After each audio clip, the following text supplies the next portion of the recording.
Chapter 6, Stone Fox. Little Willie went to see Mayor Smiley at the City Hall building in town to sign up for the race. The mayor's office was large and smelled like hair tonic. The mayor sat in a bright red chair with his feet on the desk. There was nothing on the desk except the mayor's feet. "We have a race for you youngsters 1 hour before." Mayor Smiley mopped sweat from his neck with a silk handkerchief, although Little Willie thought it was quite cool in the room. "I want to enter the real race, Mr. Mayor." "You must be funning, boy." The mayor laughed twice and blotted his neck. "Anyway, there's an entrance fee." "How much?" $50. Little Willie was stunned.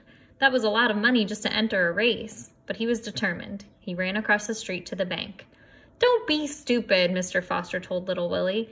"This is not a race for amateurs. Some of the best dog teams in the Northwest will be entering." "I have Searchlight. We'll go as fast as lightning." "Really, Mr. Foster, we do." Mr. Foster shook his head. "You don't stand a chance of winning." "Yes, we do." "Willie, the money in your savings account is for your college education. You know I can't give it to you." "You have to." "I do. It's my money." Little Willie left the bank with a stack of $10 gold pieces, 5 of them to be exact. He walked into the mayor's office and plopped the coins down on the mayor's desk. "Me and Searchlight are going to win that $500, Mr. Mayor. You'll see. Everybody'll see." Mayor Smiley counted the money, wiped his neck, and entered Little Willie in the race. When Little Willie stepped out of the City Hall building, he felt 10 feet tall. He looked up and down the snow-covered street. He was grinning from ear to ear. Searchlight walked over and stood in front of the sled, waiting to be hitched up. But Little Willie wasn't ready to go yet. He put his thumbs in his belt loops and let the sun warm his face. He felt great.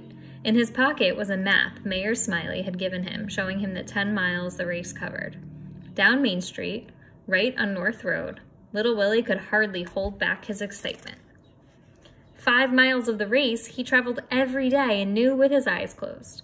The last 5 miles were back into town along South Road, which was mostly straight and flat.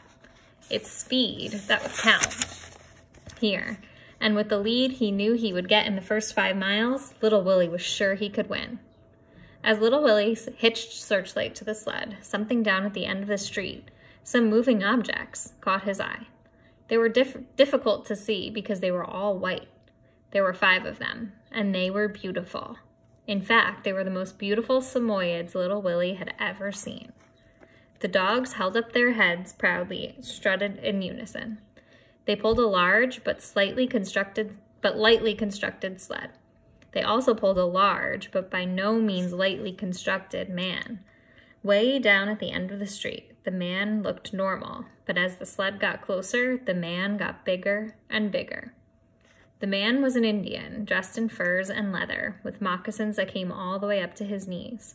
His skin was dark, his hair was dark, and he wore a dark-colored headband. His eyes sparkled in the sunlight, but the rest of his face was as hard as stone. The sled came to a stop right next to Little Willie.